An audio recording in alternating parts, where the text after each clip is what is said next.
깊이 있는 종목 상담 토마토 진단쇼 참여 방법을 알려드립니다. 첫 번째, 전화 참여.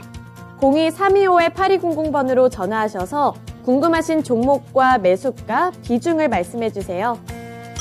두 번째, 유튜브로도 실시간 참여가 가능합니다. 유튜브 검색창에 토마토 증권통을 입력하세요. 실시간 스트리밍으로 방송도 직접 보실 수 있고 종목 진단도 가능합니다. 이때 좋아요와 구독은 필수겠죠? 세 번째, 증권통 참여. 모바일 어플리케이션 증권통을 다운받아 증권통 TV에 들어가서 아자아자란에 글을 남겨주세요. 최고의 전문가들이 함께하는 토마토 진단쇼. 여러분의 많은 참여 바랍니다. 안녕하세요. 진단쇼의 김민아입니다. 오늘 우리 증시 분위기의 흐름을 타는 우리 시청자분들 어느 정도는 마음이 놓일 것 같다 이런 생각이 드는데요. 오늘 시장의 중심에는 OLED가 있습니다. 이 OLED라는 단어를 제가 언제 방송에서 다시 한번 이야기를 꺼낼 수 있을까 싶었는데 오늘 이렇게 다시 한번 꺼내게 됐네요. 이 OLED와 관련해서는 호재 소식이 있었는데요. 오늘 장 초반부터 확인을 해보실 수 있었겠지만 LG 디스플레이와 관련해서 1조가 투자가 된다. 이런 이슈도 있었고요. 그리고 삼성과도 관련되어 있는 호재 소식이 있었습니다. 정부가 이번에 삼성 디스플레이를 반도체 클러스터 또는 국가 산단으로 육성을 하려는 이 OLED 등 미래 전략 사업을 뒷받침할 이 거대 생태계를 구축한다는 소식까지 전해지면서 이런 겹호재 소식이 OLED와 관련되어 있는 종목들 쪽으로 매수세를 몰리게 하고 있고요. 이에 따라서 국내 증시도 훈풍이 불어든 모습인데요. 이러한 흐름 속에서 내 포트폴리오 관리는 어떻게 하면 좋을지 오늘도 진단쇼를 통해서 함께 찾아 나서 보시길 바라겠습니다. 네, 오늘 화요일 진단쇼 시작에 앞서서 오늘도 빠르게 인사를 나눠보도록 하겠습니다. 승빈님 안녕하세요. 롬버스님, 가을이님, 야알리님, 입벌구 파월님, 앞산솔님, 순영박님, 노란물결님 안녕하세요. 서단계 1년차님도 와주셨고요. 준호님, 마그마님까지 모두 다 출석 체크를 해주셨습니다. 네, 노란물결님, 현재 제가 입고 있는 원피스를 보고 너무 예쁘다고 칭찬 댓글을 남겨주셨는데 오늘 또 공교롭게도 노란물결님과 함께 공통점을 갖고 있습니다. 바로 노란색이라는 건데요. 우리 노란물결님도 여기에 댓글에다가 종목 고민이 있으시다면 종목명과 매수 단가, 보유 비중, 고민과 함께 남겨주시길 바라겠습니다. 또 유튜브 댓글창이 아니더라도 02-325-8200번으로 전화 문의도 받고 있으니까요. 이러한 부분들까지 참고해 주시길 바랄게요. 네, 오늘 그러면 전문가님, 첫 번째 전문가님 만나보도록 하겠습니다. 안녕하세요. 네, 안녕하십니까? 네, 안녕하세요. 오늘 시장에서 OLED 타이틀을 달고 있는 종목들 또는 이 디스플레이 관련 종목들이 일제히 잘 가고 있는데요. 이게 단발성 이슈로 인한 단발적인 상승세일지 아니면 앞으로 미래 전망이 밝은 건지가 궁금한데 대응 전략은 어떻게 세워보는 게 좋을까요?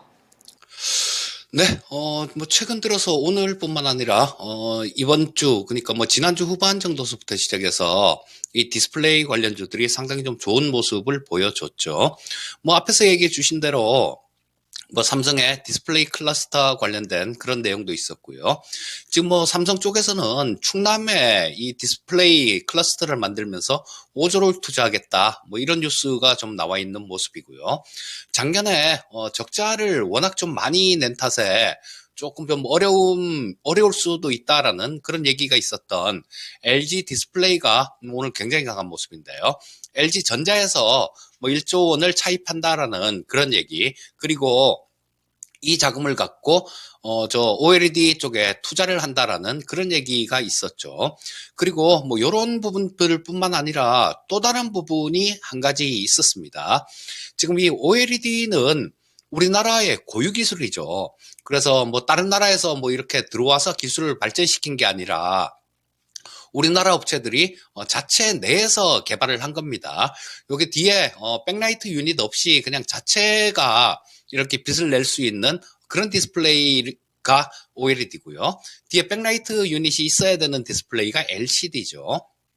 여러모로 이 LCD보다는 OLED가 훨씬 앞선 기술인데요. 이게 지금까지는 우리나라가 거의 독점했었습니다. 근데 뭐 중국 쪽에서도 상당히 좀 개발을 많이 하고 있고요. 또 세계 각국에서 이런 쪽을 좀 따라오려고 투자를 많이 했었습니다. 그리고 일본 역시 마찬가지였어요.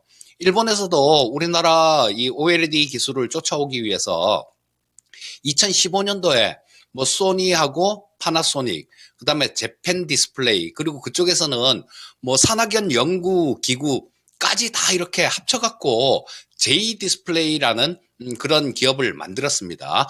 이 OLED 쪽에서 쫓아와 보겠다라는 그런 의도였었죠. 근데 이 J 디스플레이가 저 도쿄 지방법원에 민사 재생 절차를 신청했다라는 뉴스가 있었어요.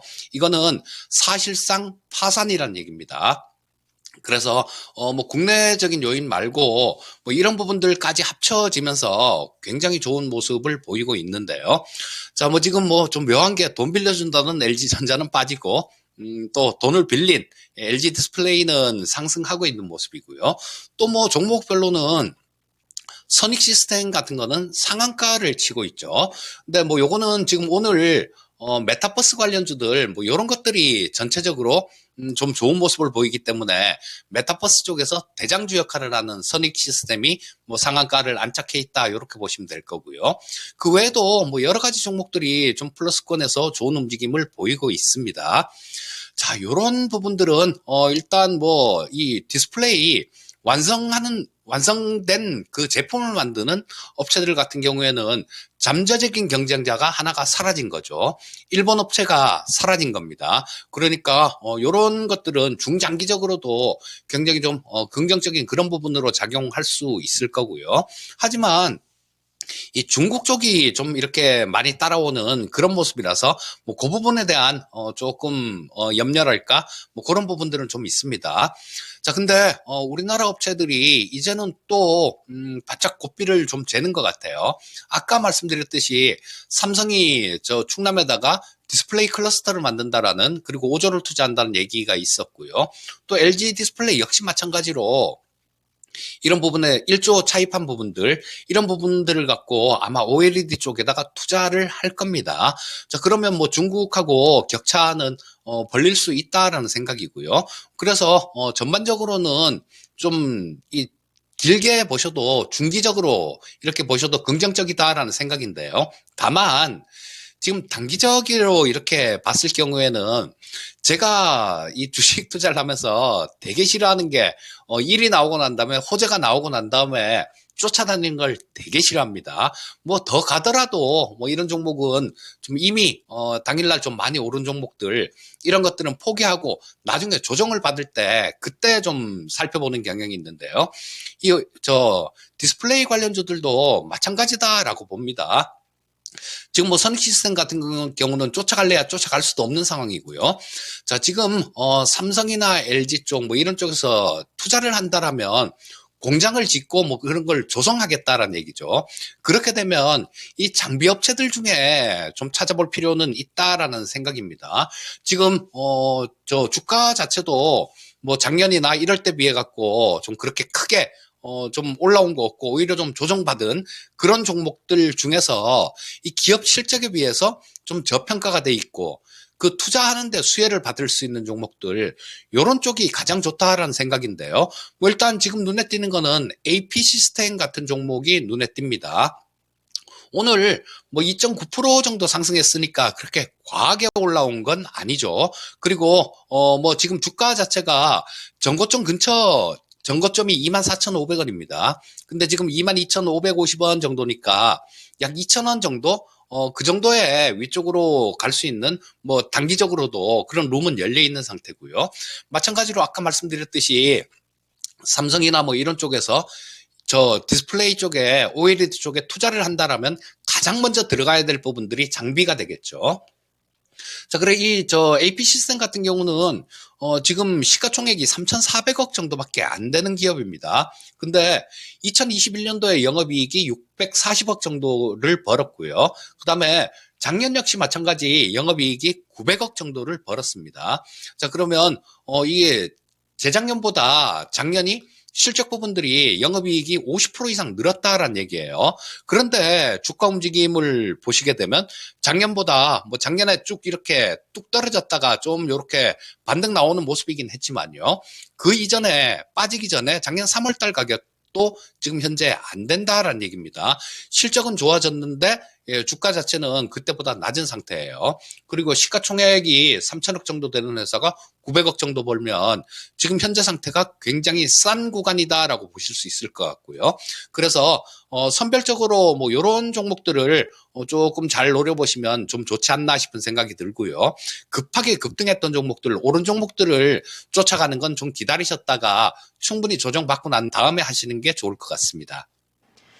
네, 디스플레이 관련 종목들을 향한 의견까지 들어봤습니다. 중기적으로 봤을 때 괜찮겠다 이런 의견을 들어봤는데요. 다만 쫓아가는 매매는 안 된다는 부분까지 참고를 꼭 해주시면 좋을 것 같고요. 그리고 이 반도체 그리고 디스플레이 그 안에서도 OLED와 관련해서 어떤 부분들을 내가 눈여겨보면 좋을까.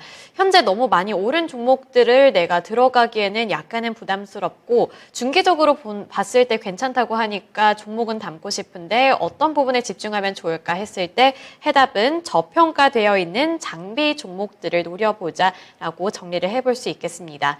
그 안에서도 AP 시스템 꼽아주셨으니까요. 포트폴리오 재정비에도 반영해 주시길 바랄게요. 네, 이렇게 디스플레이 관련해서 의견을 들어봤고요. 이제 다음 종목 진단으로 넘어가 보도록 하겠습니다. 첫 번째로 볼 종목은 노란 물결님께서 보내주신 동우팜투 테이블이고요. 3,650원에 20% 보유 비중을 들고 계십니다. 이 동우팜투 테이블은 닭고기와 관련되어 있는 종목인데요. 현재는 0.37% 오르면서 2,730원에 거래가 되고 있지만 우리 노란물결님께서는 3,600원 구간에 진입을 하셨기 때문에 아직은 손실이 남아있는 상황입니다. 앞으로의 주가 흐름 전망도 궁금하고요. 그에 따라서 어떻게 대응을 해보면 좋을지 세부적인 내용도 알려주세요. 자, 이 동우팜투 테이블 같은 경우는 저 음식료 관련해갖고 작년에 한번 시세를 굉장히 좀 크게 줬던 그런 종목 중에 하나입니다. 뭐 지금 돌이켜서 생각해보면 작년엔 지금은 뭐 시장이 전부 다 저 양극재 관련되는 뭐 이런 쪽에 굉장히 좋은 그런 반응을 보이고 있었지만요. 작년까지는 이 사료 주식들, 그리고 음식료 관련 주식들 이런 부분들이 상당히 좋았었습니다. 왜냐하면 그 우크라이나 전쟁하고 뭐 이런 부분들 때문에 좀 저 제품 가격이라든가 뭐 이런 것들이 상승했기 때문에, 그리고 앞으로 에그플레이션에 대한 우려감들 이런 부분들 때문에 상당히 좋은 모습이 나왔어요. 자, 근데 우리 시청자님께서는 그때 매수하신 것 같습니다. 근데 뭐 조금 막차를 타셔서 지금 뭐 굉장히 오랜 기간 동안 많이 고생하신 것 같은데요. 자, 이런 부분들이 주식을 좀 쫓아가면 안 된다라는 거를 다시 한번 시장에서 알려주고 있는 거죠. 자, 올해 같은 경우는 저 작년 하반기 뭐 이때부터 시작해갖고 곡물이라든가 뭐 이런 것들이 좀 가격들이 좀 떨어지는 모습이었는데요. 이 우려감들이 또 조금은 좀 살아나고 있는 듯한 모습입니다. 뭐 밀만 하더라도 지금 우크라이나 쪽이 보유하고 있던 것들은 뭐 좀 수출을 했죠. 근데 지금 전쟁이 나 있기 때문에 뭐 아시다시피 저 우크라이나 쪽 같은 경우는 세계 3대 곡창지대 중에 하나가 우크라이나죠. 그래서 이쪽에서 전쟁 때문에 생산을 좀 제대로 이렇게 많이 예전처럼 그렇게 할 수가 없는 그런 상황이었죠. 그리고 전쟁은 지금도 계속 중이고요.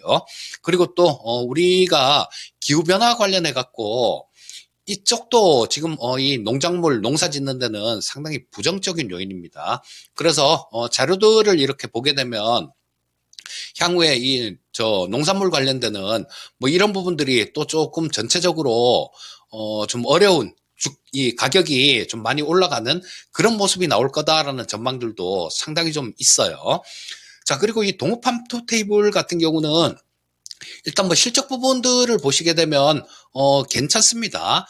뭐 재작년보다 작년에 좀 더 벌었어요. 작년에 연결 기준 영업이익이 119억 정도 벌었는데요. 일단 이 시가총액 자체는 700억을 약간 넘는 수준입니다. 그렇기 때문에 지금 뭐 현재 주가는 좀 바닥권 뭐 이렇게 좀 인식을 하셔도 될 것 같아요. 기술적으로도 보시면 여기서 굉장히 오랜 기간 이렇게 횡보하는 모습이 나왔죠. 이때 6월 달에 좀 바닥을 찍었네요.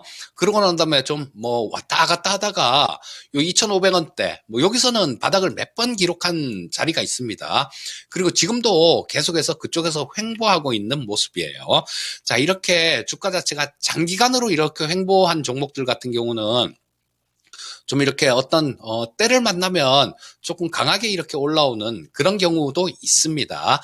그래서 뭐 지금 그 농산물 가격에 대한 우려감들 이런 부분들도 분명히 시장에는 존재하고 있으니까요.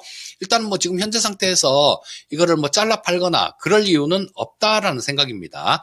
다만 우리 시청자님 매수하신 가격이 좀 너무 높습니다. 그리고 비중 자체도 20% 정도 되면 뭐 이 동업팜투 테이블 같은 종목에 비중을 더 실을 일은 필요는 없다라는 생각이고요. 자, 그래서 현재 상태에서는 뭐 그냥 조금 뭐 기다려 보시는 게 좋을 것 같고요. 저항선 부분들을 조금 설정을 해보면 이 자리는 좀 저항을 받을 수 있죠. 자, 뭐 3,000원 약간 위에선 그 정도에서는 뭐 전에 여기 2번 정도 좀 바닥을 저항을 받은 그런 자리가 있죠. 그렇기 때문에 3,000원 약간 위에선 그 정도에서는 일단 1차 저항선으로 작용할 수 있을 것 같고요.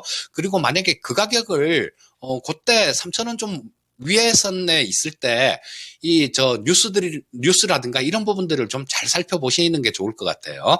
그때도 만약에 뭐 이 에그플레이션이나 뭐 농산물 가격들 이런 데 대한 좀 우려하는 그런 목소리들이 뉴스에서 심심치 않게 나온다라면 이 가격을 뚫을 수 있을 거고요. 그렇지 않고 뭐 기술적으로만 움직인다라면 요 정도 가격대까지일 것 같고요. 만약에 뭐 그때 분위기가 좀 더 좋아져서 이 가격대 3,000원보다 약간 위에 선입니다. 그 정도를 뚫는다라면 뭐 우리 시청자님 매수하신 가격대 근처인 한 3,500원 근처 정도 그 정도까지는 가능하지 않나 싶은 생각이 드니까요. 그 점 참고하셔서 매매하시면 좋겠습니다. 네, 동호팜 테이블 육계 관련 종목이다 보니까 이 지정학적인 리스크의 여파를 피해갈 수 없는 그런 종목 중에 하나인 것 같은데요. 꼼꼼하게 세워주셨으니까요. 앞으로의 흐름 잘 지켜보시면서 매매 타이밍 잘 노려보시길 바라겠습니다. 첫 번째 종목으로 동호팜 투 테이블 종목 진단해 드렸고요. 종목 진단을 해드리는 동안에 또 많은 분들께서 진단쇼를 찾아와 주셨습니다.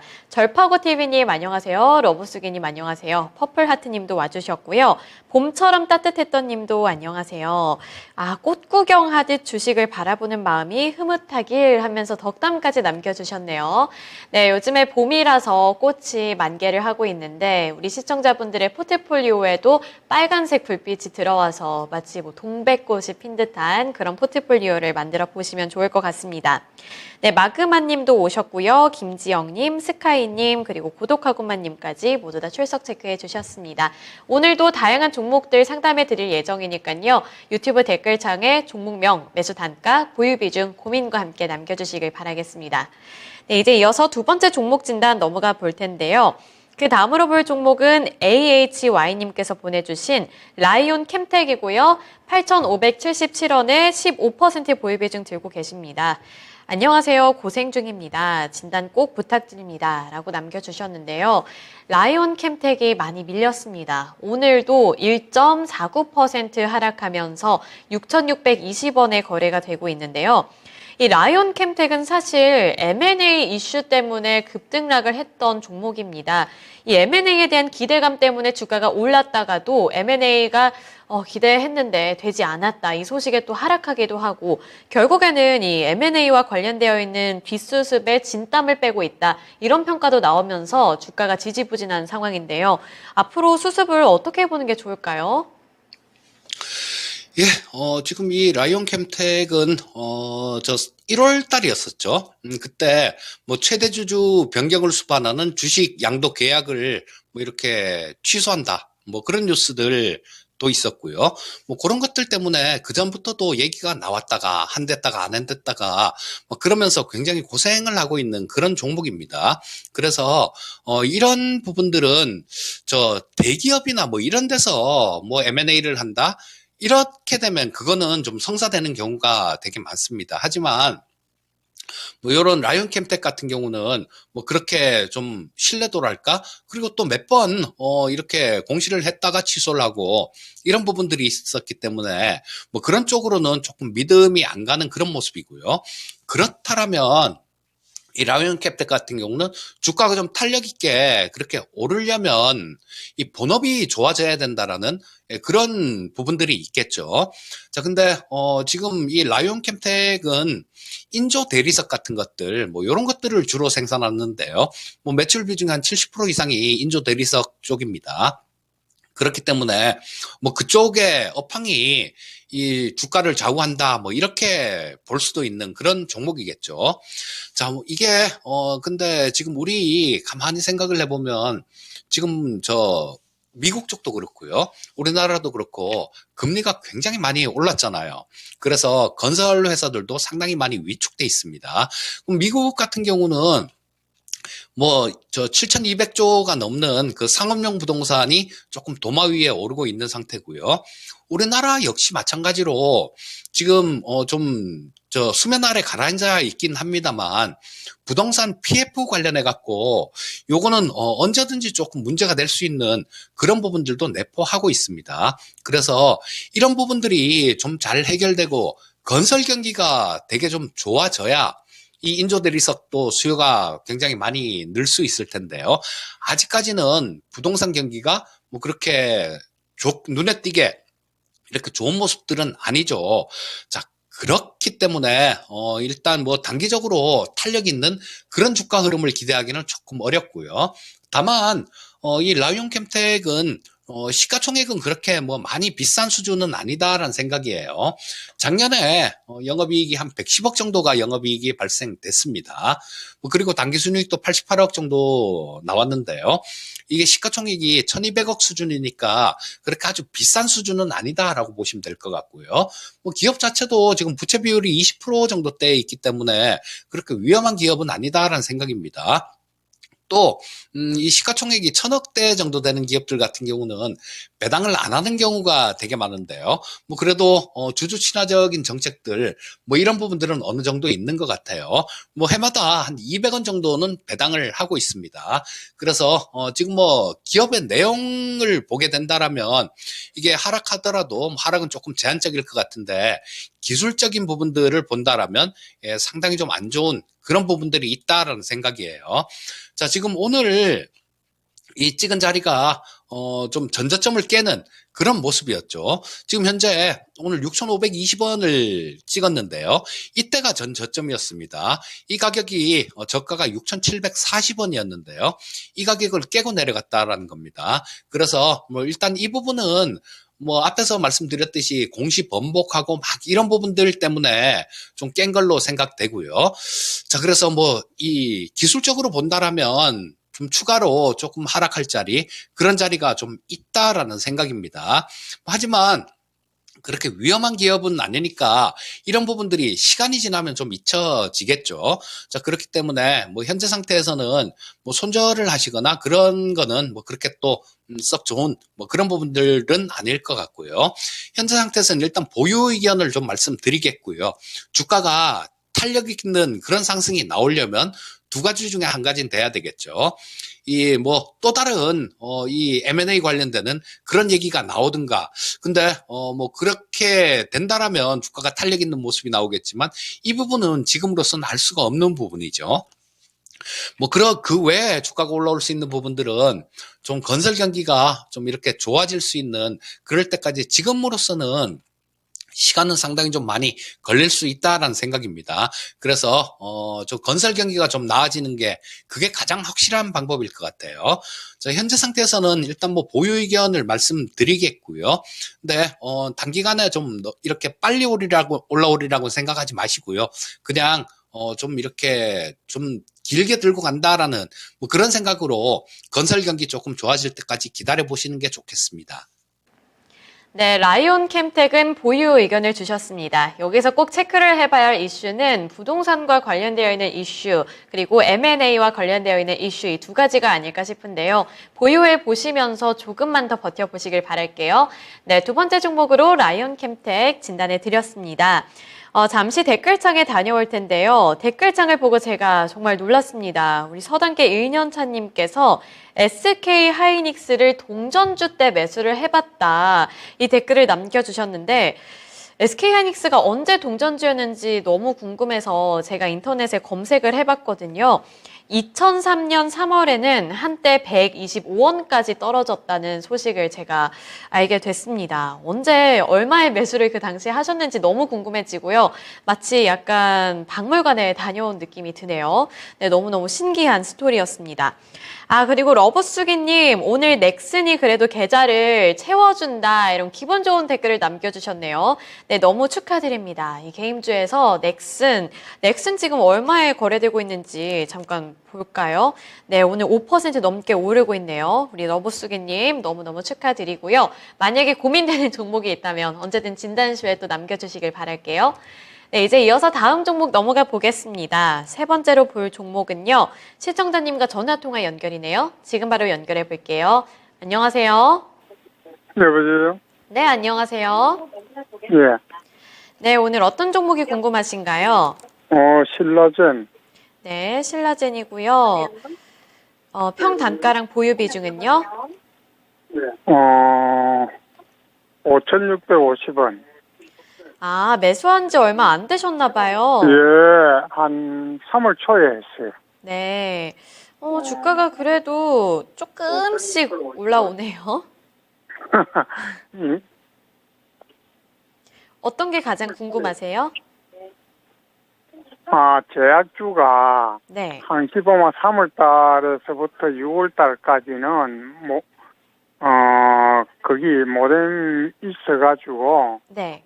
좀 움직이더라고. 네. 그래서 신라젠을 많이 떨어졌고 이 또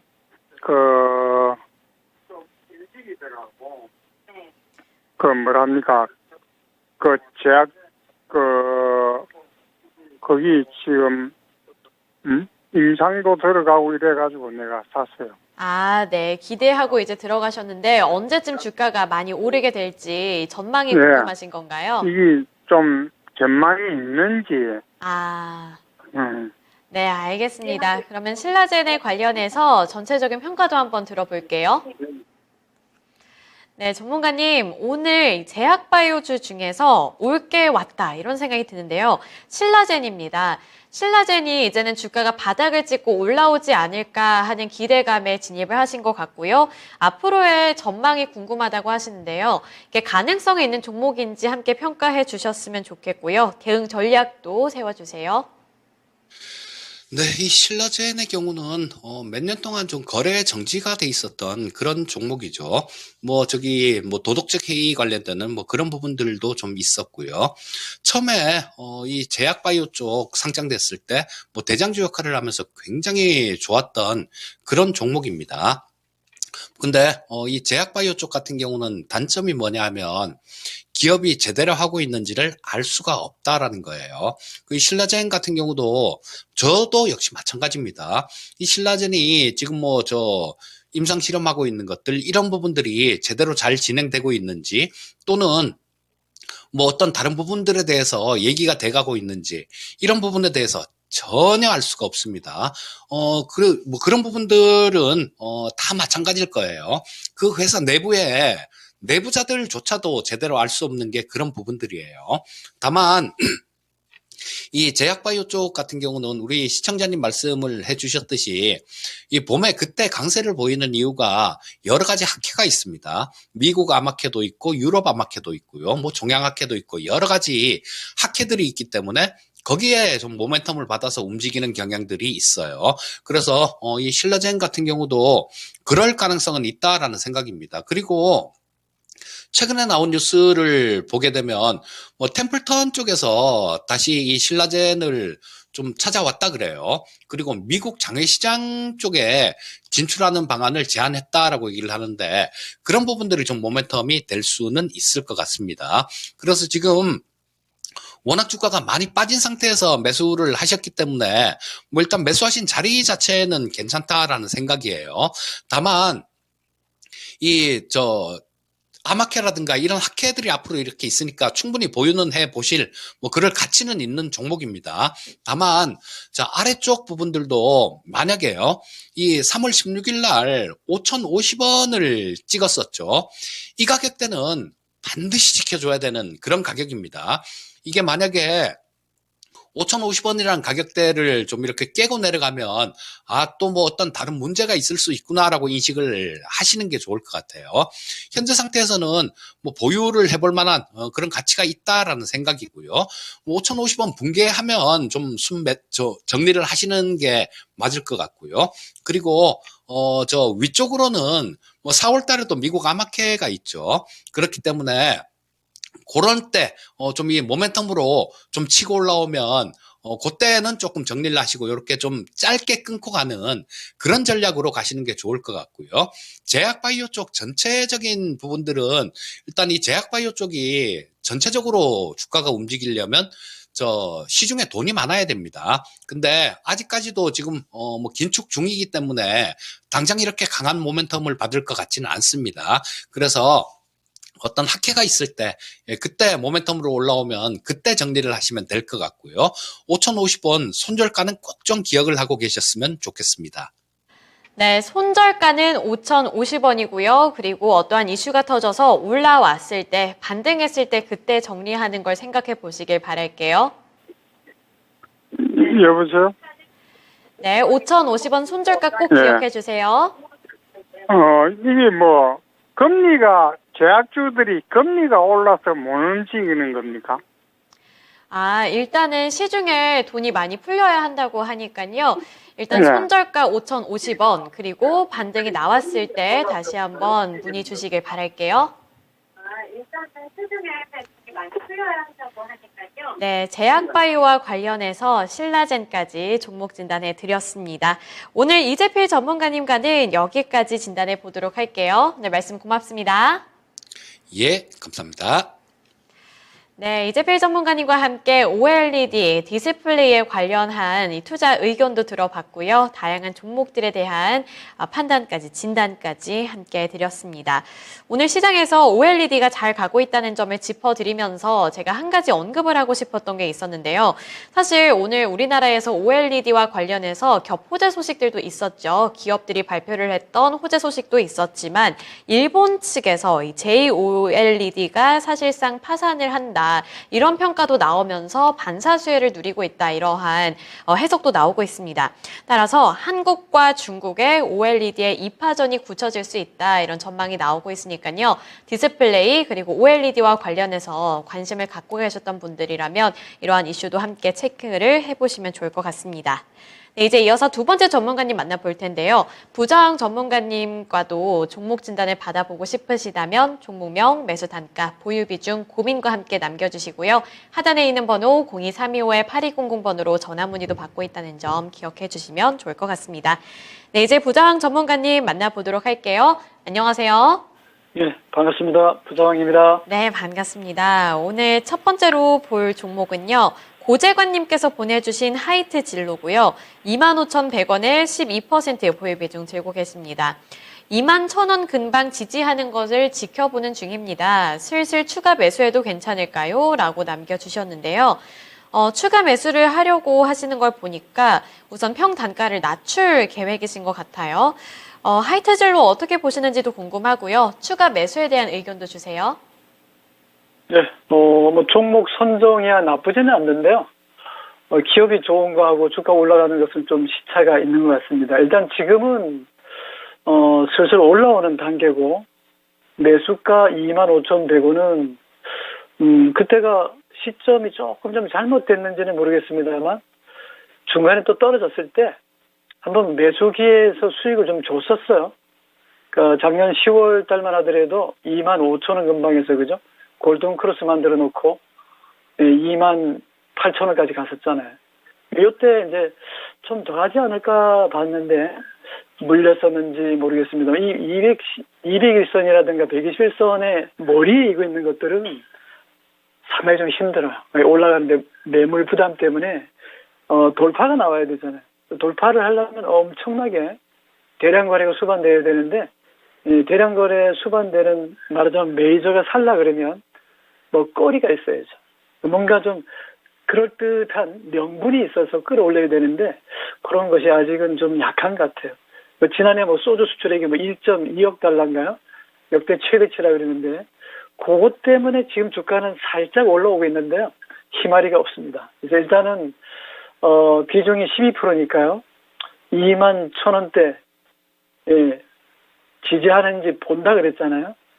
예, 잘 보시다가 저는 뭐 빠지는 거 자꾸 추매하거나 이런 걸 좋아하지는 않는데 예, 지금 봐서는 좀 한 발 먼저 빠져나올 수 있는 전략도 되는 거니까 굳이 뭐 추매가 나쁘다기보다는 올라갈 때 조금 더 실어서 예, 조금 더 빠르게 목표가 평균 단가를 낮춰놨기 때문에 수익이 나면은 예, 빠져나오는 건 나쁘지 않을 것 같아요. 매수 주체를 제가 쭉 살펴봤는데 지금 보니까 뭐 개미들만 열심히 사는 것 같아요. 그래서 펀더멘탈 쪽이라 그러면 주로 재무 분석을 얘기하는 건데요.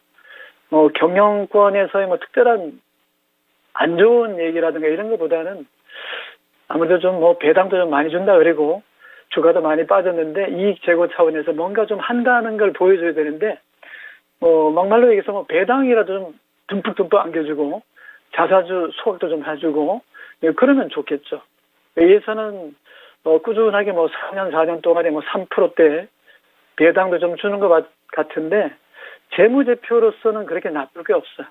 예, 그렇기 때문에 주가로 봐서는 주가가 좀 보여주는 거잖아요. 시장에서 어떻게 생각하고 있는지 매수한 사람들과 매도하려는 사람들의 생각을 읽어본다면 거래량은 나쁘지 않아요. 최근 들어서 이제 바닥권이라고 인식했는지 매수는 좀 슬슬 들어오거든요. 아랫꼬리가 슬슬 달리기 시작한다는 얘기는 너무 많이 빠져서 이제 좀 올라갈 때가 됐다 이렇게 친구들이 생각하고 이제 발을 담그는 거죠. 여기도 보니까 일봉에서 보면은 도지 이후에 양봉이 해머가 만들어졌잖아요. 망치가 만들어졌으니까 반등은 들어올 것 같아요. 근데 이격 괴리가 너무 크기 때문에 이 간격 좁히기에서의 매물을 뚫고 갈 것까지는 좀 시간이 좀 필요할 것 같고요. 1차적으로는 매수 가격이 25,100원인데 여기가 제일 관건인 것 같아요. 24,000원을 돌파하고 이 자리부터는 매물이 거의 뭐 공백 구간이니까 빠르게 진입한다면 24,000원 돌파하는 순간에 26,000원까지 문은 열려 있어요. 그러면 희망적이죠. 오늘 만약에 상한가 취소해도 28,000원 근방까지 갈 수 있는 거니까 주식은 지금 자리가 어떻게 보면 내가 팔면 오른다는 그런 자리거든요. 사볼 만한 자리고 저는 비중도 한 5% 정도 더 싣는 것도 나쁘지 않다. 그 대신에 빨리 빠져나오는 게 좋겠고요. 펀더멘탈은 문제가 없는데 단지 수급 측면에서 많이 빠졌다는 반발 매수지 정상적인 추세 상승하고는 거리가 있단 말이죠. 그런 부분에서 5% 정도, 좀 12%니까 비중을 뭐 3% 더 실어서 15%를 만들지 아니면 5%씩 5% 더 실어서 30% 만들지 그거는 좀 추매는 가능하다 말씀드리겠고요. 반등이 나오는 자리가 24,000원, 25,000원 매수가 근처니까 그때 한번 빠져나가는 것도 좋다. 왜냐하면 모든 이평선들 특히 역배열 상태에서 말이죠. 단기적으로 21선 회복하는 것도 힘들고 지금 요 중간에 있는 자리가 요게 평균 10선과 20선의 평균 자리잖아요. 거기다 아직 못 갔잖아요. 그러니까 이 추세 하향 채널을 상승 채널을 전환시키는 데 있어서 반드시 대량 거래가 실어줘야 되고 엄청난 호재가 있어야 되거든요. 아직 그런 호재는 없는데 매출은 역대 최저치다. 요거는 분명히 호재가 된다는 말씀드리고 단기적으로 비중 확대한다면 24,000원, 25,000원 구간에서 빠져나오는 전략을 제시합니다. 네, 하이트질로 추가 매수 괜찮다는 의견 들어봤습니다. 추가 매수 타이밍 잘 잡아보셨으면 좋겠고요. 추가 매수를 해서 평 단가를 낮추신 다음에 단기적으로 바라보셨으면 좋겠습니다. 목표가는 24,000원 그리고 25,000원으로 잡아주셨다는 부분도 참고해 주시길 바랄게요. 하이트진로 관련해서 종목 진단해 드렸고요. 이제 이어서 두 번째 종목 진단 넘어가 보겠습니다. 다음으로 볼 종목은 시청자님과 전화통화 연결인데요. 지금 바로 연결해 보겠습니다. 안녕하세요. 여보세요. 안녕하세요. 네, 안녕하세요. 네. 오늘 어떤 종목이 궁금하세요? 테크잉이요. 네, 테크윙이요. 네네. 네, 평 단가랑 보유 비중도 알려주시겠어요? 7,000원에 10%요. 7,000원에 10%. 네네. 오, 저는 언제 들어가신 건지가 궁금한데. 최근인가요? 어저께요. 오, 어저께. 엄청난 강심장이시네요. 어떻게 들어가실 생각을 하셨어요? 그냥 방송 보고 한 건데 잘못한 건지 너무 많이 올라온 거예요. 그래서 이제 빠질까봐 걱정이 되시는 거예요? 예, 네. 네, 알겠습니다. 그러면 기간 설정과 함께 대응 전략 물어볼게요. 네. 네, 전문가님 테크윙입니다. 어제 들어갔다고 말씀해 주셨고요. 전망이 좋아 보여서 들어가신 것 같은데 이제 단기적으로 너무 급등을 했다 보니까 쉽게 다시 빠질까봐 이 부분이 걱정돼서 문의를 주신 것 같습니다. 앞으로 전망도 궁금하고요. 그 전망에 따른 대응 전략도 세워주세요. 예. 자, 이 테크윙 종목 선정은 잘하신 것 같고요. 이분은 상당히 겸손하신 분이네요. 일단 매수 가격도 좋고 7,000원대 비중 10%도 아주 얌전하게 실었잖아요. V자 반등이 나오는 상태고, 사실 이제 반도체는 메모리 쪽은 스팟 가격 제가 매일매일 동향 체크해 보는데 메모리 쪽은 잘 안 팔려가지고 재고가 많이 쌓여 있어요. 지금 인공지능이라든가 이런 부분에서 기대치는 좀 높은데 그게 금방 발주되는 것도 아니고 계속적으로 좀 지켜봐야 되는 문제긴 한데 300조를 용인 반도체 클러스터 만든다는데 300조 투자한다 그러잖아요. 그런 호재거리 때문에 올라가는 거지 정말 반도체가 슈퍼왕이어서 올라가는가와는 거리가 있다는 말씀드리겠고, 사실 우리가 파운드리 쪽만 잘해도 정말 기대치가 좀 높아질 수 있는 부분인데 지금 우리는 D램만 잘 만들어요. 메모리 쪽만. 근데 메모리는 아시겠지만은 장비는 다 AS안이잖아요. 네덜란드 ASM에서 들어와야죠. 하다못해 일본에 수출 규제한다 그러면 그 불화수선이 이름만 들어도 깜짝깜짝 놀랄 그런 비싼 것들을 다 수입해 와야 되는데 국산화를 많이 시켰다고 하지만 이쪽에 대해서는 크게 영향을 받을 것 같지는 않아요. 왜냐하면 테스트 핸들러 쪽이기 때문에 메모리와 비메모리 쪽 전부 다 검사 장비 쪽이니까 제가 볼 때는 그런 특수성을 본다면 동사로서는 한번 접근해 볼 필요가 있다 이런 말씀드리고, 비중이 지금 10%잖아요. 예, 10%인데 15%, 20%까지 늘릴 수 있다는 거 미리 말씀드리겠고, 실적은 작년에 비해서 2022년도 전년도 보니까 거의 단기 순이익 기준으로 본다면 100% 수준이거든요. 99%니까. 그래서 직전 년도 170억대에서 341억이니까 단기 순이익도 급증했고 영업이익도 한 60% 이상 증가했기 때문에 재무제표상으로 봤을 때는 주가가 좀 싸다. 올라가지 않을 이유가 없다. 이렇게 말씀드리겠고, 비중은 5%, 10%까지는 해서 20%까지 채울 수 있다는 거 말씀드리겠고, 지금 이게 기술적으로 한번 보죠. 일봉으로 봐서는 매수에 동참하는 게 맞고요. 조금 빨리 들어가셨어요. 여기 돌파되는 그림이 나왔잖아요.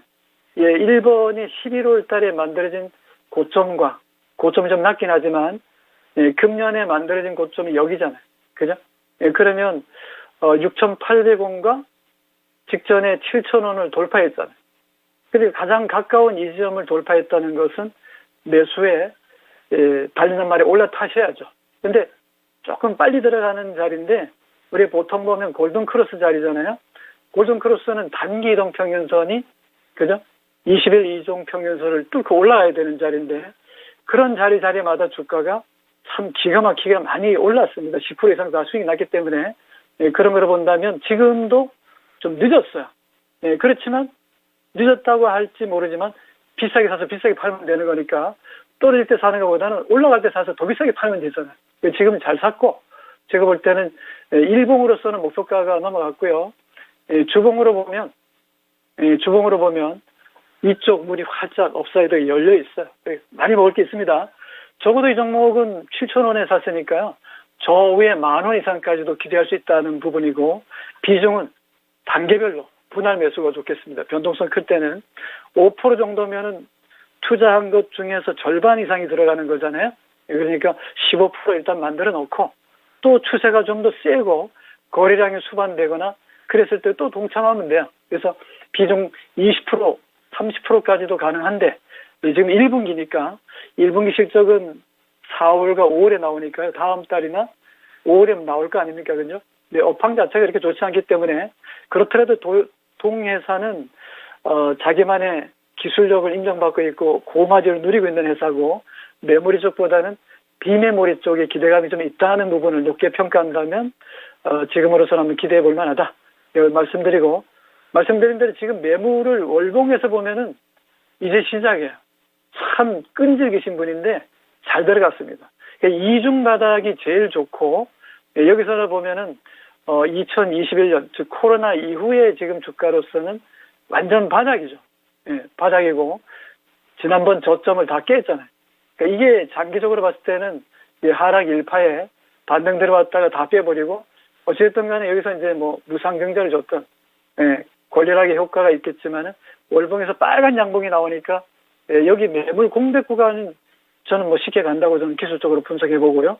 따라서 저는 지금은 뭐 보고 있는 분이나 없는 분들도 이런 종목은 사셔도 좋다는 말씀드리고, 단기보다는 중기적으로 보는 것도 좋다. 그래서 비중은 확대 장막이고 손절가는 들지 않겠습니다. 보유견 제시합니다. 네, 시청자님 테크윙 걱정하셨는데 너무 걱정하실 필요는 없을 것 같습니다. 중기적으로 바라보시면서 기억하셔야 할 부분은 추가 매수 가능, 비중 확대 가능, 분할 매수로 접근하자, 이렇게 생각해 보시면 좋을 것 같아요. 드릴 말씀이 있는데요. 네.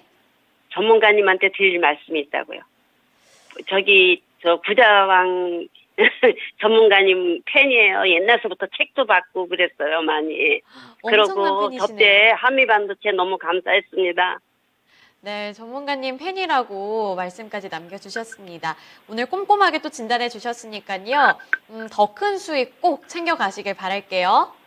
네. 네, 테크윈과 관련해서 종목 진단해 드렸습니다. 이제 훈훈한 이야기까지 듣다 보니까 다음 종목 진단도 괜히 기대가 되는 그런 느낌인데요. 이제 다음 종목으로 넘어가 보도록 하겠습니다. 시간 관계상 빠르게 넘어가 볼 텐데요. 절파고 TV님께서 보내주신 GS건설이고요. 이 종목은 지지부진하네요. 추가 매수를 해야 할까요? 아니면 차츰 손절을 해야 할까요? 라고 댓글을 남겨주셨는데, 평단가는 33,800원, 그리고 보유 비중은 6%입니다.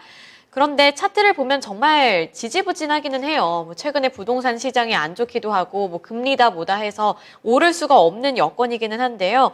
지금 이제부터 손절을 해야 할지 고민 중이라고 하시는데 어떻게 해보는 게 좋을까요? 네, 조금 전에 분이 팬이라 그랬는데, 저 연예인도 아닌데 무슨 팬이 있겠습니까만, 하여간 수익 많이 내시고, 자, 이제 GS건설을 진단해 본다면, 사실 이제 건설 업황은 그렇게 좋지 않아요. 작년에 벌어졌던 레고랜드 이후에 회사채 시장이 상당히 좀 어렵습니다.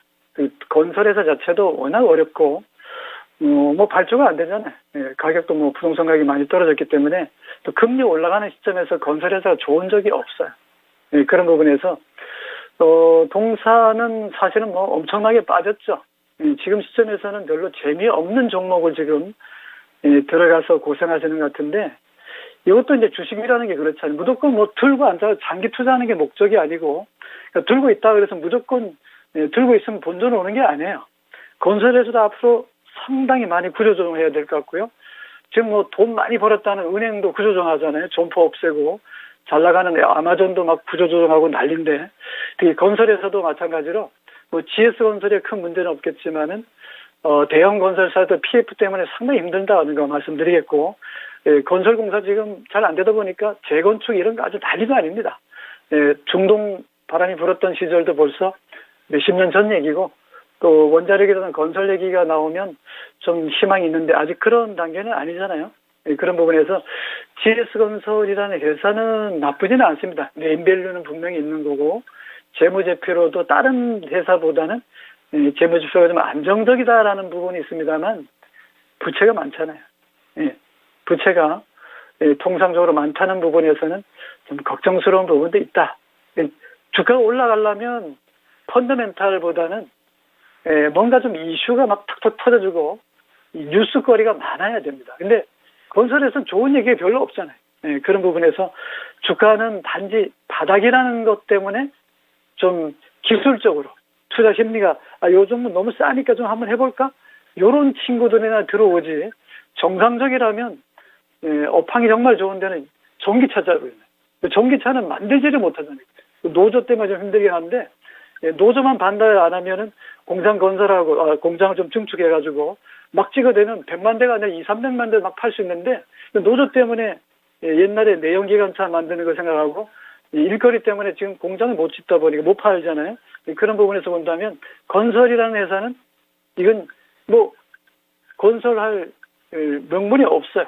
그런 부분에서 지금 주가는 제가 볼 때는 뭐 가격대 매수 가격이 33,800원에 샀는데 이거 월봉에서 한번 보시면요. 매수하라는 신호가 없어요. 주식이라는 게 그렇거든요. 우리가 뭐 인도 차도가 있는 것처럼 신호 딱 보면 파란불 오면 가잖아요. 빨간불 들어오면 가지 말아야 되잖아요. 주식이 보면은 파란 색깔이 많이 떠 있는데 나 지금 내려가는 중인데요 하고 신호를 줬는데 왜 삽니까? 좀 삐딱하게 생각하셨는지 모르지만은 일단 내려갈 때 사는 게 아니라 주식은 올라올 때 오늘 떨어져서 올라오는 거 보고 사셔야 되는데 올라오는 거 보고 쫓아가도 또 떨어지는데 너무 싸다고 사다 납죽 산 같은데요. 55,000원, 2만원, 25,000원 오니까 반값 세일하는 거나 들어갔다가 좀 고생하시는 거잖아요. 그래서 물론 뭐 모르죠. 25,000원에 사서 저 위에 35,000원에서 45,000원 갈 때까지 있었는지는 모르겠습니다만 지금은 사시면 안 될 것 같아요. 매수 신호가 없으니까. 근데 거래량도 안 붙어요. 틈만 나면 올라오는 대로 두들겨 패니까 매에는 장사가 없다. 이렇게 말씀드리겠고, 여기 만약에 이제 제가 팁을 드린다면 연봉으로 보시면요, 파란 음봉에 사는 것보다는 파란 음봉에 사더라도 아래 꼬리가 길면 사도 되는데요. 그 다음 봉이 반드시 양봉이어야 되거든요. 지금도 내리막길이지 오르막길이 아니기 때문에 지금 비중이 6%잖아요. 지지부진하다는데 고민하시는 거 이 종목 빨리 빠져나와서 잘 가는, 좀 비싸더라도 잘 달리는 쪽에 조정 줄 때 2차전지 배터리라든가 재생에너지 이런 쪽으로 가는 게 좋지 않겠는가. 이 종목은 반등 시 빠져나오는 전략 제시합니다. 네, GS건설은 빠르게 빠져나오시길 바라겠습니다. 현재 올라갈 만한 모멘텀이 없기 때문에 손실은 너무 아쉽지만 차라리 다른 종목으로 빠르게 갈아타서 손실 메꾸고 수익까지 가져가겠다, 이런 플랜을 세워보시길 바랄게요. 오늘 부자왕 전문가님과도 여기까지 진단해 보겠습니다. 오늘 말씀 고맙습니다. 네, 고맙습니다. 네, 오늘도 두 분의 전문가님들과 함께 다양한 종목들 진단해 드렸습니다. 그동안에 우리 증시 계속해서 빨간불을 켜내고 있는데요. 횡보를 하고 있지만 이 상승권에 머물러 있는 만큼 오후장도 우리 시청자분들 힘내셔서 더 플랜을 잘 세워보시길 바라겠습니다. 오늘 진단쇼는 여기까지고요. 지금까지 투자 판단에 대한 도움 정보를 드렸습니다. 하지만 특정 종목의 상승과 하락을 보장하지는 않는다는 점 꼭 기억해 주시길 바랄게요. 시청해 주셔서 고맙습니다.